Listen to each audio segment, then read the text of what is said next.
Let me check the date. I keep saying 27th. It's Tuesday, 27th of August. We had a bank holiday in the UK, so I didn't start one yesterday. So my week's going to be all messed up. So, types of reading. I want to do bibliomancy. Now, I already pulled one out. Here's one I made earlier. So this is Sabian symbols, if you can't see that. Mark Edmund Jones.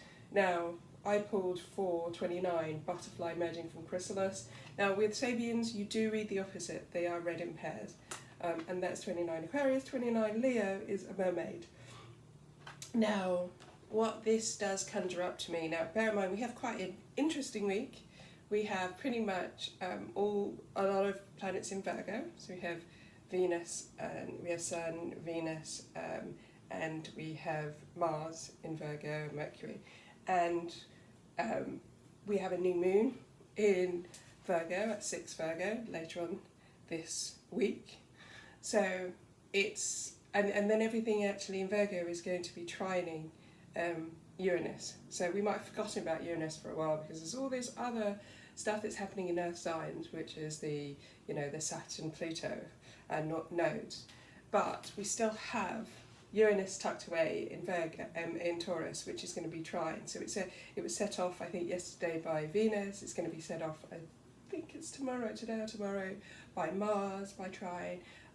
It will be set up by the new moon on the 30th, which is trine, and new moons are obviously masculine. We do things on new moons. We find things.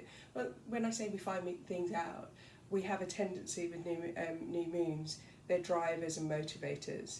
They go, okay, you know those things I've been wanting to do? I'm going to do it. So we are going to expect during the week for it to be very much, all these ideas, because Uranus is quite visionary, and you have in a different way because Neptune is seen as the visionary, but I also see that Uranus gives us flashes of insight. So it might say, this is what you could do. And bear in mind, Virgo is very practical. So it goes, this is what you can do, but Virgo goes, okay, and this is how you can do it. So it's quite good that we have this energy this week, but also it's going to be reminding us of other things that perhaps we've forgotten about that we started. So we go, oh, okay, actually Uranus had prompted us to do that. Oh, but we forgot to actually put it into action. And Virgo is very action orientated in a let's do it step by step by step. How do we get there? How do we get from here to here? Step by step, this is the plan. So you could have that big vision, and then you have that. The only thing I would say is that you might want to run before you've walked, and then Virgo is very much like step by step, and Uranus can be, actually I just want this, throwing the baby out with the bathwater. So it's, even though it's a similar energy, because they're both in Earth, understand that you might get that. So if I go back to the Sabians, butterfly emerging from chrysalis, I think this is pretty standard. It's kind of one of those. So the reason why it's emerging is because, it's not the initial transformation, it's the emerging from the chrysalis. Like, you've done that hard transformation, internal transformation, external transformation. You were a caterpillar, now you're a butterfly. Not a caterpillar, I don't even understand. And this is where you're breaking through and you're emerging from that. So you're emerging to your new life, which I think is quite symbolic of how a lot of people are starting to feel after a lot of the, as I said, the Saturn, Pluto nodes and the eclipses, and then we've got things in, which feels like we're coming back to Earth, and we're coming down, putting our feet on the floor, touching land. And I think that that's where I can see in the symbol. So it's after the transformation, it's your debut of coming out. What are you coming out with this week? How are you coming out? How are you different? Because obviously anything like that will change us.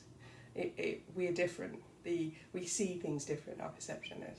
And the opposite one, mermaid, I think is very interesting because mermaids are a combination of part human and part fish. Now, it's quite interesting, you see this in mythology a lot. You see half, like centaurs, half horse, half man.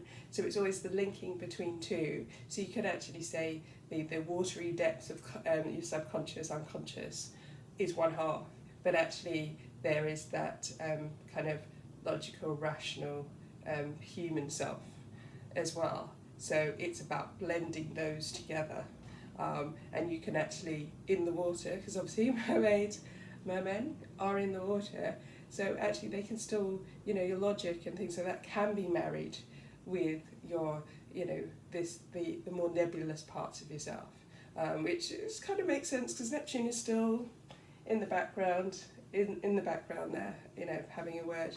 Now later on with I'm going to read the Sabian, since I've got the book out. I'm going to read the Sabian's symbols for the new moon. First of all, I'm just going to go through I'm going to try, I should have bookmarked these earlier. I'm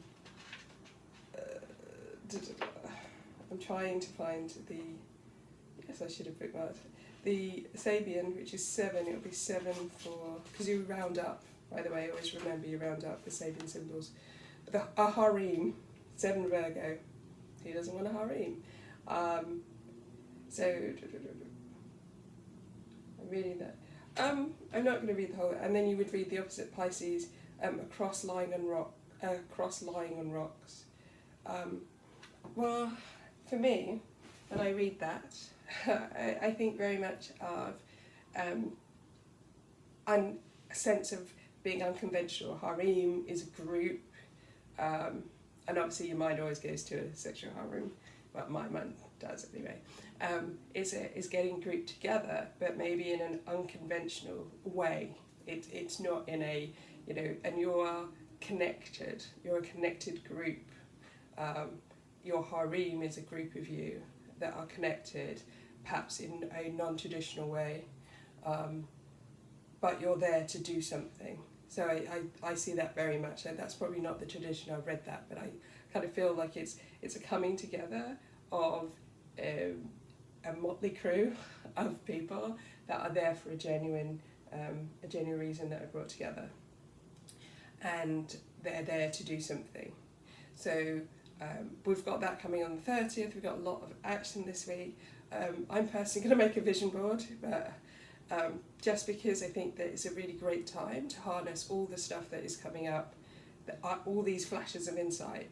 But actually, so you take the feminine and the masculine. The feminine is that, vision boarding, thinking about it, visualizing. And then you've got the action of Virgo and the new moon that goes, how are we going to make this happen step by step? We need the vision, which I think is where you get Uranus there. And then you need the actual practical steps of, I get here from stepping this foot in front of another. And I think that's a good example. Vision boarding is a good example of how you actually take that initial part of what you're fantasizing about, what you desire, and then by focusing your energy, if you're anytime you're trying to manifest, and then it is the practical actions of how you get there. And this insight this week is going to be very important. So I would recommend you just go and take on board these flashes. They can be feel quite mundane, these signs and symbols coming up, but they are there ready for you to kind of work towards your goals. And this is a really great time, especially not just this week. You've got a couple of weeks. You've got the new moon, which will be active for a couple of weeks, and it will have activated Uranus. So just take that time to focus on what you actually want and those practical steps to get there. Anyway, enjoy your week.